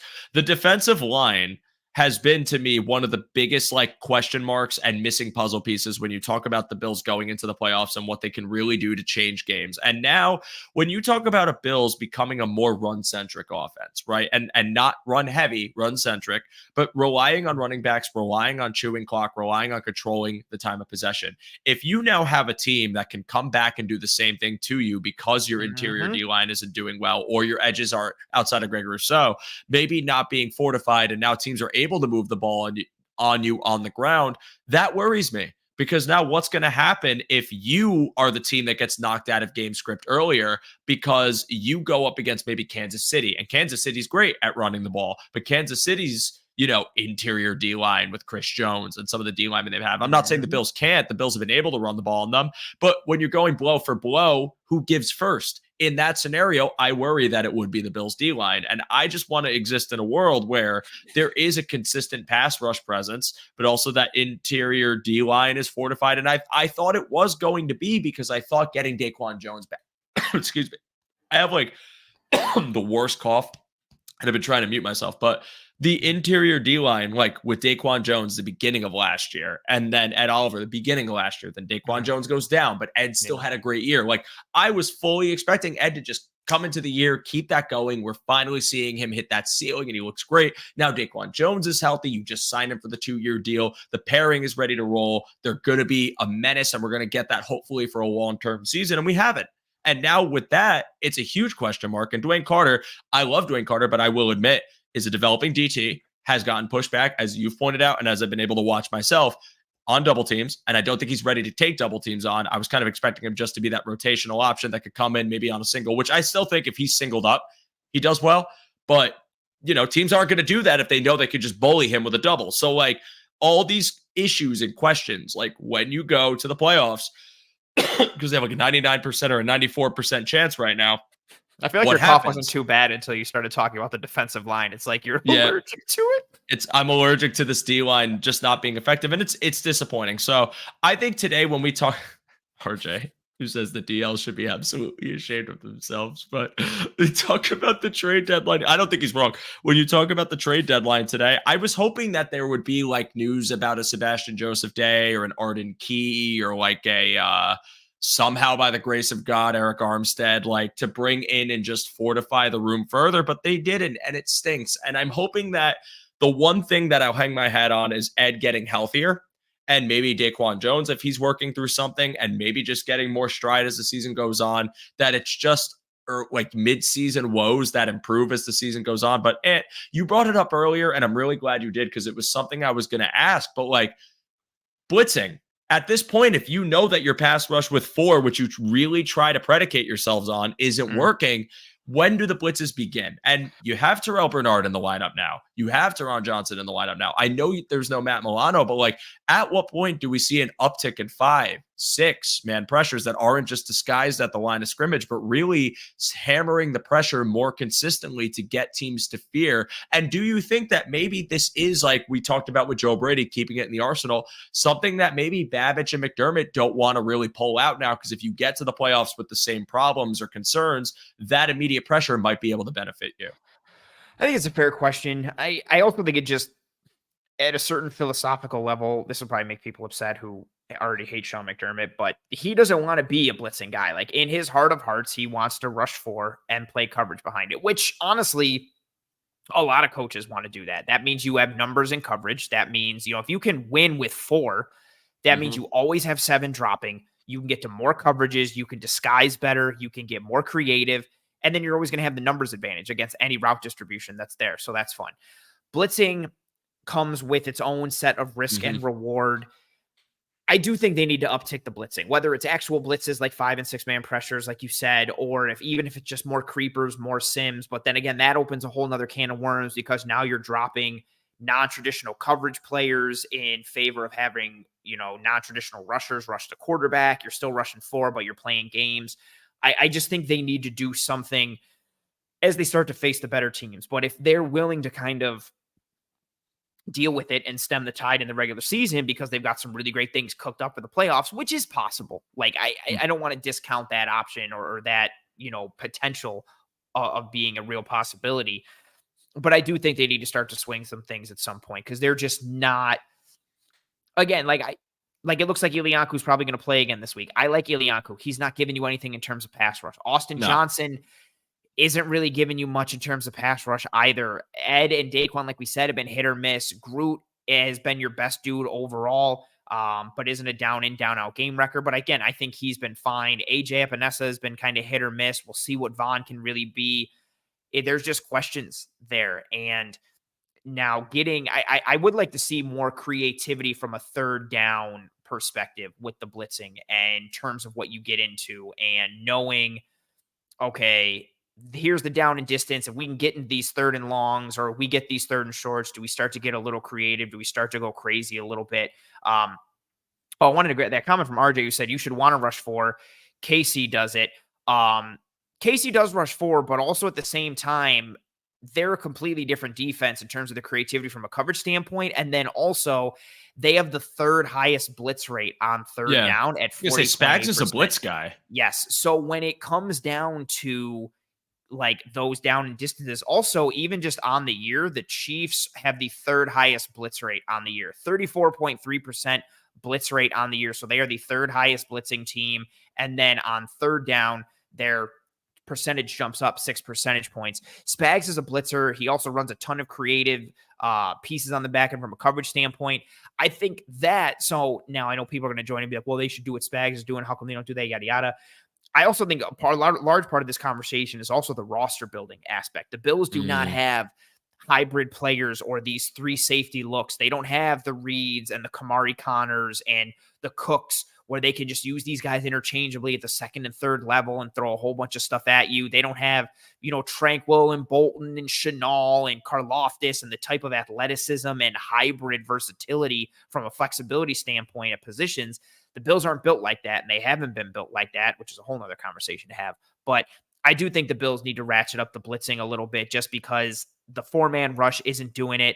They're getting taken a little bit here and there. And I think as you play better offensive lines, as you play better teams, that's probably only going to get a little more worrisome. And then if you're playing teams that can really run it on you, now you're getting tired. Now your soul is getting taken. It just, it comes down to a lot of things. And the test you have this, I mean, granted, I will say this, Jonathan Taylor scares me, but I don't think I'm as worried about the matchup if Joe Flacco is the Colts quarterback and not Anthony Richardson. Just for the fact that as bad as Richardson may have been, Richardson does offer far more athleticism and far more of a threat as a runner than Joe Flacco will at this point. So if you're set, it's kind of like to me, especially because they're center. This is spoiling some notes, but no Ryan Kelly for the Colts. Huge. I could kind of see it being where a similar script to the Seattle game. Not saying that Indy isn't going to be able to move the ball down the field, but really hone in on Jonathan Taylor as a runner. Maybe stack the box a bit more. Another thing I'd like this defense to do, because they only did it 6.5% in week 9, which was the 6th lowest, I think. And that's kind of like, I'm not saying a total identity shift because the Bills like to keep these guys back and crash down. Like, that's just what they do. But maybe just to show something different, to have someone in a better position, to not really have this concern of getting your block swallowed up, but rather maybe getting more opportunity to beat the block at the line or get closer to the line, like more numbers in the box. All of these different things that I think could benefit them because, this DL is an issue right now. And I'm not crazy about the fact that when you go up against, like we've been talking about, that NFC gauntlet in December, or, where you have to play the Niners, the Rams, and the Lions in consecutive weeks, with 2 of those being road games on the West Coast, or I'm sorry, one of them being on the West Coast and one of them being in Detroit.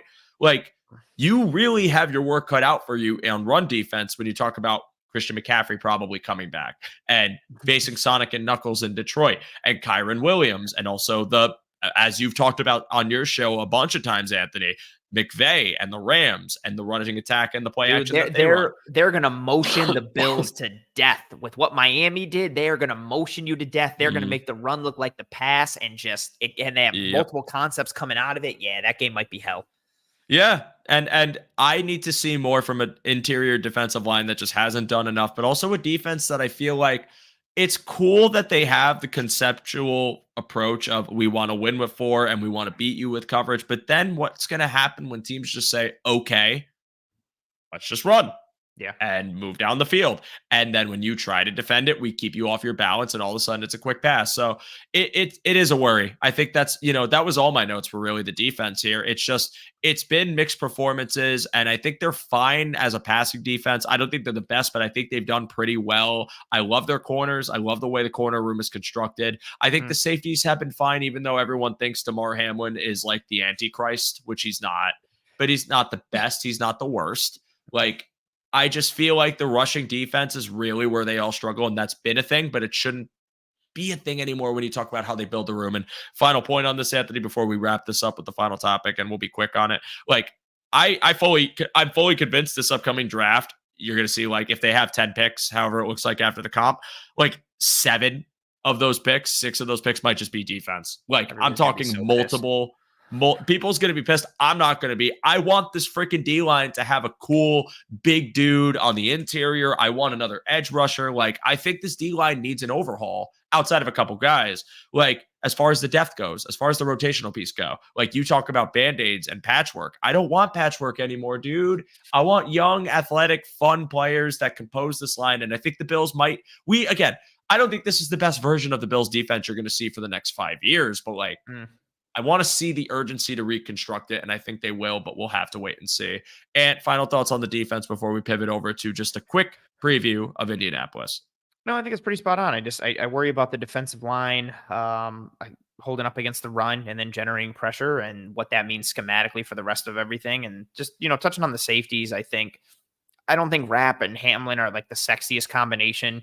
I think they're reliable. I think they hit their landmarks. They get to their spots. They give you a high floor. I don't think they necessarily unlock anything or are like force multipliers or anything at the spot. And I do think, the pairing together and the limited athleticism and range that comes with that pairing is not ideal, but they're fine and they're serviceable. I think they get a lot of hate because of what Hyde and Poyer used to be. I don't love having that combo. I still would like to see Cole Bishop get an opportunity, but that presents its own. Then you're sacrificing that reliability and responsibility for athleticism, but also somebody who might be making mistakes because he has to learn on the job. And then it becomes, okay, like you're trying to get him some time on task to be better for the future, but how much are you sacrificing right now? So it's a bit of a catch-22 without the easiest of answers. And so I do have some concerns overall with a little bit at the safety spot, but a lot of everything for me lies with the front against the run and in terms of pass rush. Agreed completely. Yeah, I think the demonization of the safety room has gone really far. I think Damar Hamlin is being like literally slandered at this point, and I don't like it. And I don't want to be. A lot of people judging the safeties off of broadcast footage. Like, you don't even know what the coverage is. You don't even know what the responsibilities are. So then how are you out here judging? But you even see some of that too. A lot of the people who are like, oh, I watched the tape and showed the tape, and I think this guy sucks. Do you know what coverages they're running? Because even if you really think you do, even if you study your ass off, there's still a pretty good chance you don't know the coverage, my man. And if you don't know the coverage, you don't know the responsibilities. And how are you going to judge a dude off of it? I say that as just not even devil's advocate, but that's a true like piece. And I don't think Hamlin is like the best. I don't think he's necessarily a starter in this league. I think he's built to be more of a depth guy, but he's fine. He's smart. He's heady. He has plenty of experience in this defense and the type of philosophical ideas. Yeah. And more often than not, he's in the right spot. Yeah, he was in the right spot. Like and Aaron pointed this out, but like honestly, you just go back and watch it extensively. Like they had their safeties deep, take away the big play because you have to worry about Tyreek Hill and Jalen Waddle and the ghost of Odell Beckham Jr. And then they're playing from depth. So when a safety plays from depth, if an explosive play gets into the second level, what is he going to do? He's going to come out from his depth and he's going to try and make a tackle. But people were like, Hamlin sucks. He's so far back. Why is he playing so far back? Why do you think he's playing so far back? Because if he plays closer and Tyreek Hill leaks behind him, do you think he's going to be able to keep up with him? No one can. Like it's just. I just hate the conversation, and it sounds dickish and it sounds gatekeepy, but I don't think enough people know about coverage. And I say that kind of annoyingly because I spend a lot of time personally, like studying coverages and tells and mechanics and systemic things and structural and schematic pieces. Even the people who just watch the broadcast, and even a lot of the people who say they watch the tape and know what's up. Coverages are hard to decipher. Even guys like McVay will tell you that. So I just think people are kind of making much to do about nothing, positively or negatively, about the safety grouping. I'm just so tired of hearing everybody talk about it.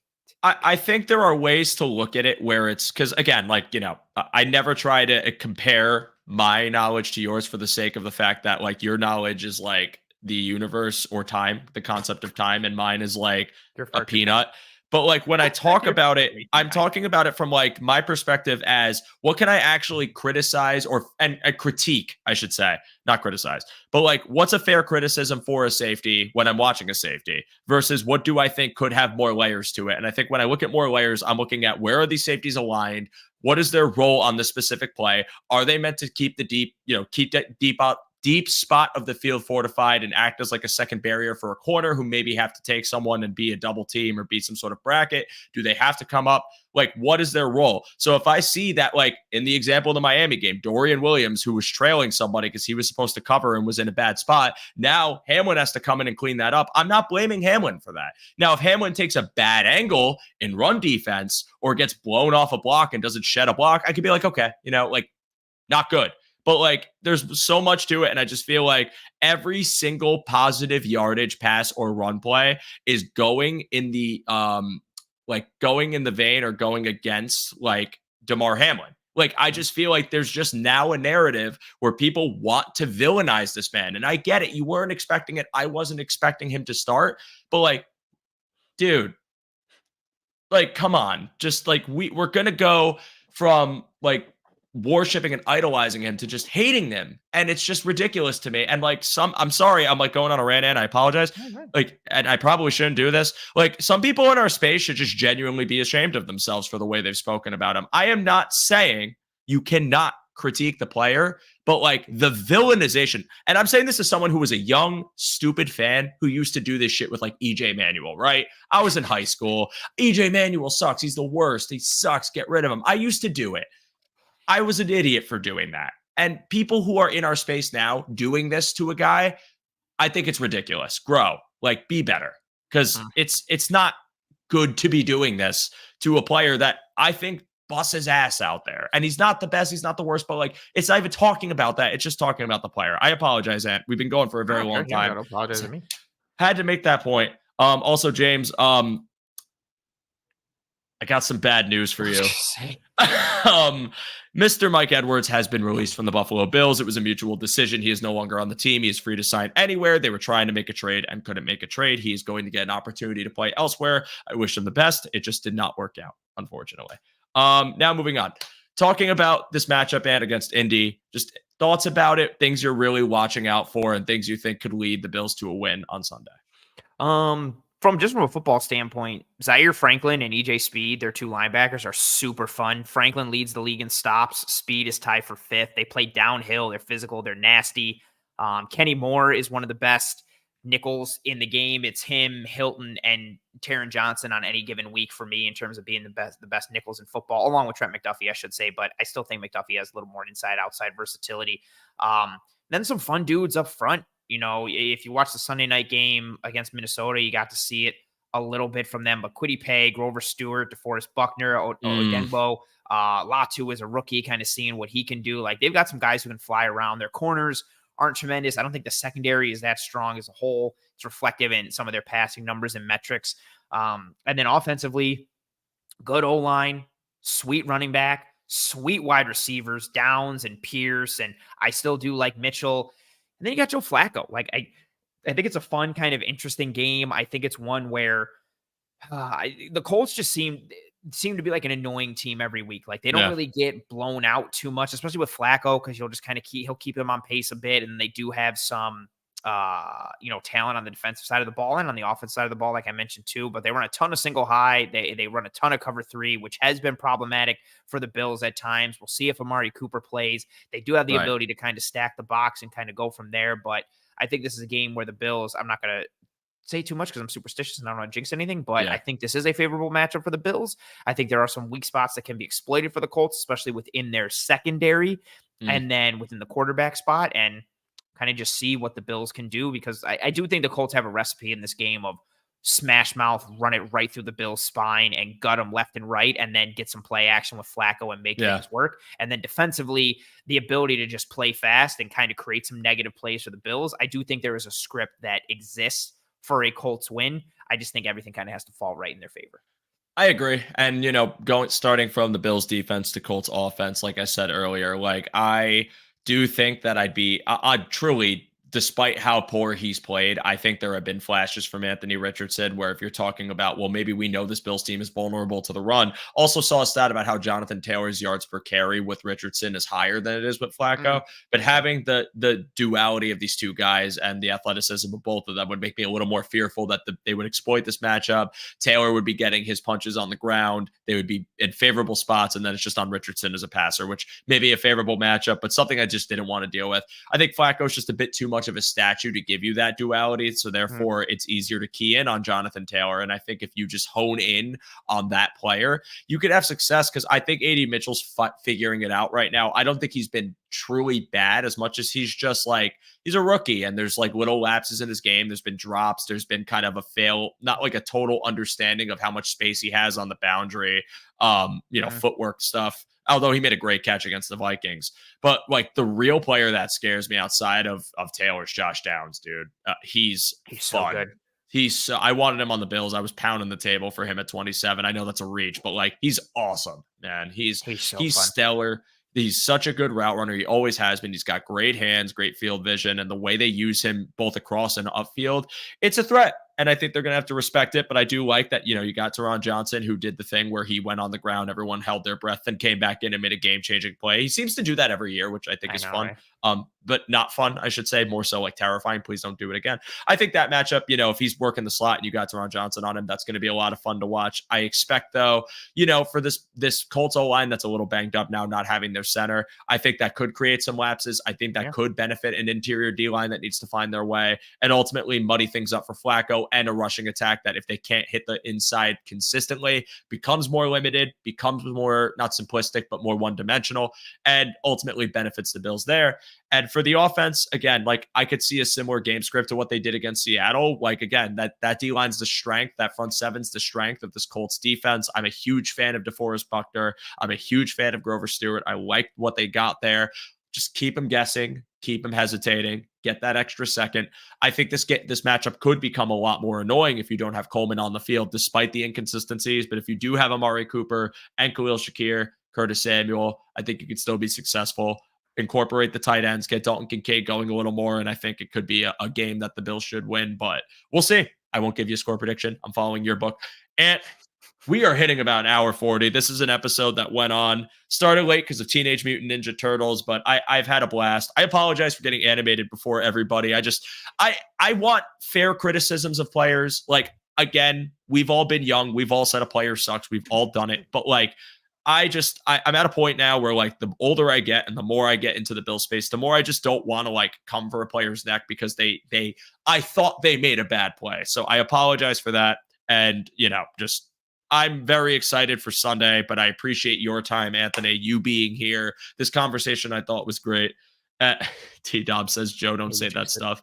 Watch Taylor go off. Listen, it won't shock me if he does, like we just talked about. Like, their run defense has been suspect in the interior. Taylor's an absolute stud. We know what he did to us in 2021. I am not knocking the player in any way. I just think if if the pieces, the environment around Jonathan Taylor aren't as effective, I just think you can concert the game plan to go after him. And that could be in your benefit, but we'll see.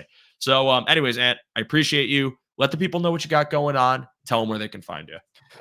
Normally, you'll find me going live here on YouTube, Tuesdays, 9 p.m. Eastern, with my show Disguise Coverage. But obviously, there's no episode this week. Bit of a wonky schedule. I released an episode earlier today, to which Joe referenced. I dove into 13 plays from the Bills offense against the Dolphins defense from this past week to look at how Josh Allen and Joe Brady and the Bills offense found success against the Dolphins defense, how they operated philosophically and schematically to kind of exploit certain areas of the field, how, why, all that kind of stuff. Eric and I will be dropping the Cover One Film Room episode tomorrow. And that's pretty much me on a weekly basis. Every week on Tuesdays, you get an episode of Disguise Coverage from me. Every Wednesday, you get an episode of me co-hosting the Film Room with Eric Turner. You can find me on Twitter at pro__ant. That's pro_ANT. Tweet a lot of stuff with advanced metrics and film and scheme and structure and breaking down the hows and whys behind things instead of just posting things and kind of yelling into the ether. And that's me. Yeah. And if you somehow aren't following Ant, but you follow our network, like, please do yourself a favor and follow Anthony. I learned a metric ton of knowledge from him, both from him being on the show and him answering my millions of messages that I send him in the course of a week, and as well as him just listening to me rant about another Yankees playoff failure. But he's a phenomenal follow. The film clips are great. You're going to learn a ton and just get a really, really very, very large quantity of knowledge from him. So do yourselves a favor, follow him. Anthony, as always, I appreciate you being here, you lending your insight, you just being like a dominant presence in the space. I am not Mina Kimes, but I like to think that, I like to think that this conversation was still fun for the fans that got to check it out, for the people that watch the show. But for me, don't sell yourself short. This is a good time. You're a good host, and you apply yourself, and you know more than you think. This was a great time. I always have a good time. I wouldn't keep coming back here if I hated it or didn't like you or didn't want to come back. Well, unless you were like a masochist or something. But could be, yeah, that's also true. Yeah, but also make sure you watch Samurai Champloo. I can't stress it enough. Please watch James, that. I appreciate that. I will check it out. I still have it queued up in my tabs. I didn't close it after I looked it up. I will give it a watch. Just if you could do me a favor tonight, just watch the intro like watch the intro sequence, like watch what they show on every episode, like just listen to the beat. It's incredible. But okay. My name is Joe DeRosa. You can find me on Twitter /X at @show_DeRosa. I go live on the show every Tuesday, as you could tell. This was a ton of fun. I'll be back next week. I apologize if I sound hoarse. I was at a wedding this weekend. I lost my voice. Shout out to Evan and Juliana if they are watching this. I don't know if they are. Sometimes I watch, sometimes they don't. And that's all good because I don't expect any of my friends to watch me every Tuesday night. But no, I'm very happy for both of them. And it was one of the best weekends ever. So that is why the hoarse voice is here. But appreciate y'all bearing with me. One Pass. Sign up in the description below. Appreciate you if you signed up. If you haven't yet, check it out. We got giveaways coming along. I will announce that soon. Drop a like if you haven't already. Rate 5 stars if you haven't already. And I know Disguise coverage didn't go live this week, but we are like in like the mid-9s, so it's kind of like it did to some degree. That's fair, yeah. So that's fun.